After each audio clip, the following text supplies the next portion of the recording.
नमस्कार। मैं दीपक कुमार, सहायक आचार्य ईएफएम राजकीय महाविद्यालय 12।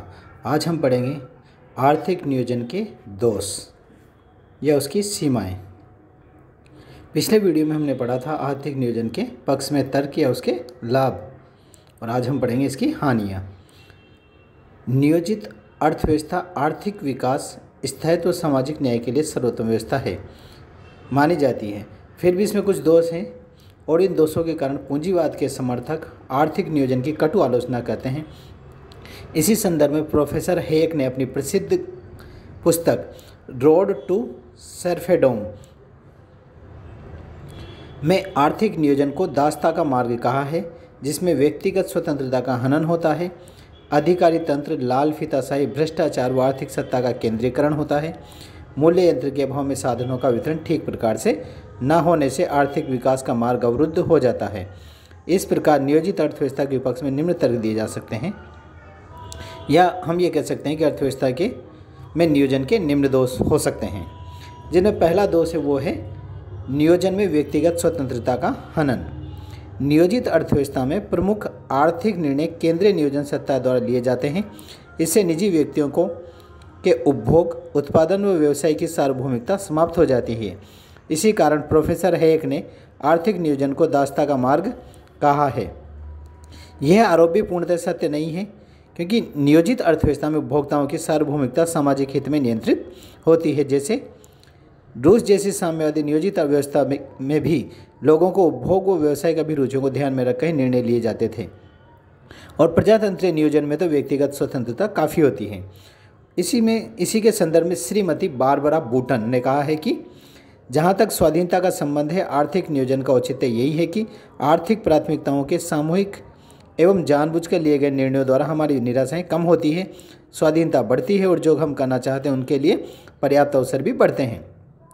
और पूंजीवाद की तथाकथित स्वतंत्रता एवं प्रभुसत्ता आर्थिक असमानता की दिशा में केवल सुखद स्वप्न है, क्योंकि काम चुनने की स्वतंत्रता होती है पर काम नहीं मिलता, और उपभोग की स्वतंत्रता होती है पर निर्धनों के पास क्रय शक्ति नहीं होती। अतः नियोजन में स्वतंत्रता का सीमित हनन पूंजीवाद की बेरोजगारी, भुखमरी, आर्थिक निर्धनता से कहीं अधिक अच्छा है। दूसरा बिंदु है इसका, नियोजित अर्थव्यवस्था एक अस्त व्यस्त अर्थव्यवस्था है। आलोचक मानते हैं या आलोचना करने वाले कहते हैं कि आर्थिक नियोजन के अंतर्गत स्वतंत्र मूल्य यंत्र के स्थान पर कृत्रिम मूल्य प्रणाली माने ढंग से निश्चित की जाती है। अतः स्वतंत्र मूल्य यंत्र के अभाव में वितरण व उत्पादन संबंधी निर्णय अविवेकपूर्ण होते हैं, जिससे साधनों व उत्पादन की वितरण व्यवस्था अस्त व्यस्त हो जाती है और समूची अर्थव्यवस्था अस्तव्यवस्था के दलदल में फंस जाती है। और यह आलोचना को भी हम अव्यवहारिक मान सकते हैं, क्योंकि यह सत्यता से काफ़ी परे है। नियोजित अर्थव्यवस्था में सामाजिक हितों के अनुरूप कृत्रिम मूल्य प्रणाली साधनों का उत्पादन व उपभोग में समुचित वितरण का देश को व्यापार चक्रों के दुष्प्रभावों से बचाती है, और ऐसी अर्थव्यवस्था गड़बड़ियों से मुक्त होती है। तीसरा बिंदु है इसका, तानाशाही प्रवृत्ति का विस्तार। नियोजित अर्थव्यवस्था में प्रमुख आर्थिक निर्णय केंद्रीय नियोजन सत्ता द्वारा लिए जाते हैं। अतः सरकार के पास राजनीतिक सत्ता के साथ साथ आर्थिक सत्ता का भी केंद्रीकरण हो जाता है, और इससे सरकार की तानाशाही प्रवृत्ति को बढ़ावा मिलता है। नियोजन के अंतर्गत देश में सरकार ही सर्वा और सर्वशक्तिमान होती है। जैसे चीन, रूस व अन्य साम्यवादी देशों में दृष्टिगोचर होता है।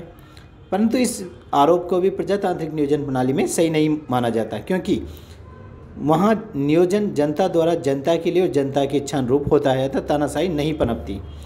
चौथा बिंदु है इसका, अधिकारी तंत्र एवं लाल फीताशाही का भय। नियोजित अर्थव्यवस्था में अर्थव्यवस्था का संचालन और नियंत्रण केंद्रीय नियोजन सत्ता के सरकारी अधिकारियों की इच्छा और आदेशों के अनुसार होता है। अतः सरकारी अधिकारियों के बाहुल्य में अधिकारी तंत्र पनपता है और निर्णयों में विलंब से लाल फीताशाही का बोलबाला बढ़ता है। ये नियोजित भारतीय अर्थव्यवस्था के प्रत्येक क्षेत्र में स्वयं स्पष्ट है। वैसे ये दोष नियोजन का नहीं, वरन प्रशासनिक अकुशलता एवं सरकार की ढीली ढाली नीति का भी है। अगला बिंदु है इसका, भ्रष्टाचार एवं अकुशलता को बढ़ावा। नियोजित अर्थव्यवस्था में सरकार आर्थिक एवं राजनीतिक सत्ता का केंद्रीकरण कर लेती है, और उससे सरकारी एवं कर्मचारी स्तर पर भ्रष्टाचार को बढ़ावा मिलता है। सत्ता व्यक्ति को भ्रष्ट बनाती है और पूर्ण सत्ता उसे पूर्णतः भ्रष्ट बना देती है। यह कहावत सत्ता के केंद्रीकरण के कारण शासकों, अधिकारियों, कर्मचारियों पर भी चरितार्थ होती है, जैसा हम भारत के हर क्षेत्र में अनुभव कर रहे हैं। भ्रष्टाचार और सत्ता के केंद्रीकरण से अकुशलता को भी प्रोत्साहन मिलता है, क्योंकि लाल फीताशाही और अधिकारी तंत्र में विलंब, अकुशलता और भ्रष्टाचार पनपता है। सही मायने में यह आर्थिक नियोजन के दोष नहीं अपितु शासन पद्धति या प्रशासनिक व्यवस्था के दोष हैं। अगला बिंदु है इसका आवश्यक उत्प्रेरणाओं का अभाव। आवश्यक उत्प्रेरणाओं का अभाव।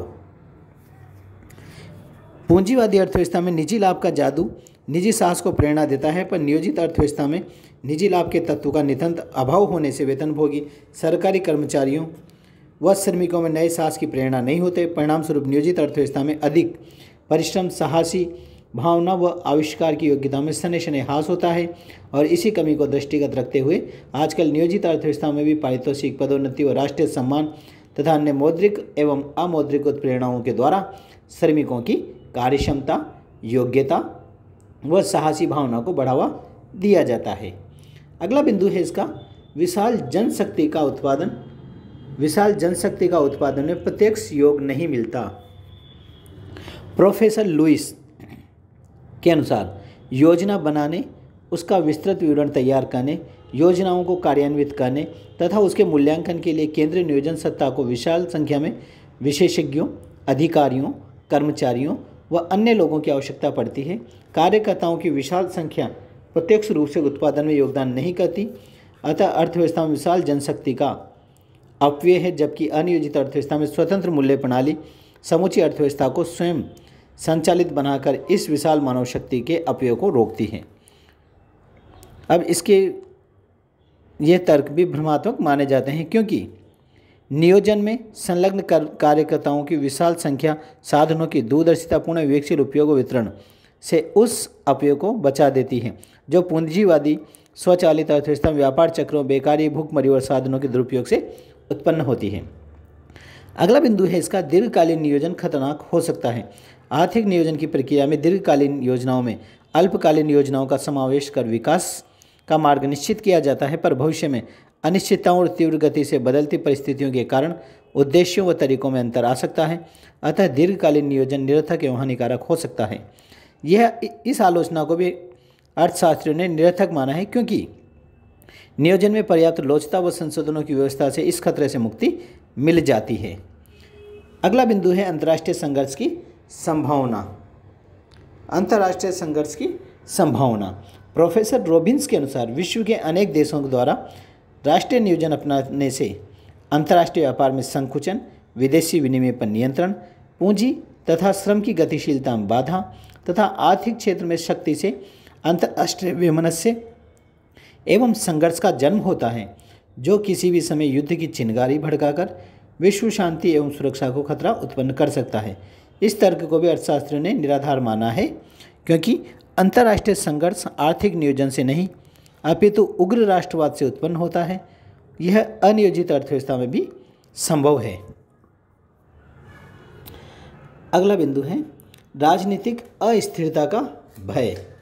राजनीतिक अस्थिरता का भय।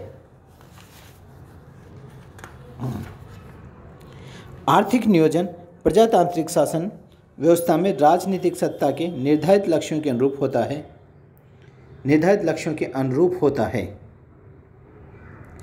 और राजनीतिक सत्ता में परिवर्तन के साथ ही आधारभूत नीतियों में भी परिवर्तन होने से अनेक पुराने कार्यक्रमों को बंद कर अनेक नवीन आधारभूत नीतियों को क्रियान्वित किया जाता है। अतः नियोजन में अस्थिरता का भय व्याप्त रहता है। प्रोफेसर जैक्स के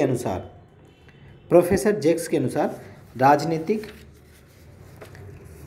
अस्थिरता के वातावरण में दीर्घकालीन औद्योगिक परियोजनाएं नहीं पनप सकती। इस दोष का निराकरण सभी राजनीतिक दलों में नियोजन के प्रति सामूहिक सहमति व सद्भावना से संभव है।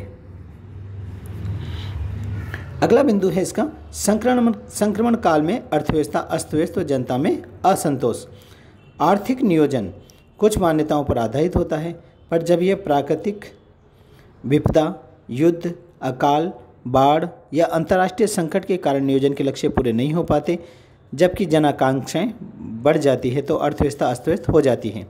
जन विरोध से असंतोष बढ़ता है। जैसे 1974-75 में भारतीय अर्थव्यवस्था आर्थिक अस्थिरता के ऐसे कुचक में फंस गई कि जन आंदोलनों का तांता लग गया और इस असंतोष में ने हिंसा, आगजनी, लूटपाट का विध्वंसक मार्ग अपना लिया, जिससे आर्थिक विकास व व्यवस्था के मार्ग में अनेक बाधाएं भी उत्पन्न हो गई।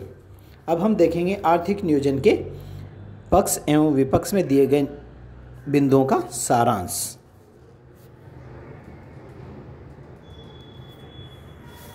नियोजन के पक्ष व विपक्ष में दिए गए तर्कों के विवेचन से निष्कर्ष निकाला जा सकता है कि आर्थिक नियोजन आधुनिक युग की समस्त समस्याओं के निराकरण तथा तीव्र आर्थिक विकास के लिए अचूक रामबाण औषधि है। आज पूंजीवादी राष्ट्र भी आर्थिक नियोजन द्वारा अपनी आर्थिक समस्याओं के हल में प्रयत्नशील हैं। आर्थिक नियोजन के संभावित दोषों का निराकरण नियंत्रित व्यक्तिगत स्वतंत्रता, नियोजन में लोचता, कुशल संचालन व राजनीतिक स्थिरता में निहित है। अब नियोजन सभी अर्थव्यवस्थाओं का राष्ट्र धर्म बन गया है। आर्थिक नियोजन के लिए कोई विवाद नहीं है, विवाद है केवल स्वरूप पर है। इसी कारण प्रोफेसर पीगू ने कहा है कि यदि समाजवादी केंद्रीकृत नियोजन प्रणाली को प्रभावपूर्ण ढंग से संगठित किया जाए तो यह वर्तमान पूंजीवादी प्रणाली से कई बातों में श्रेष्ठ होगी। अतः नियोजित अर्थव्यवस्था की श्रेष्ठता स्पष्ट है। अर्थात नियोजित अर्थव्यवस्था देश के आर्थिक विकास में लाभदायक है।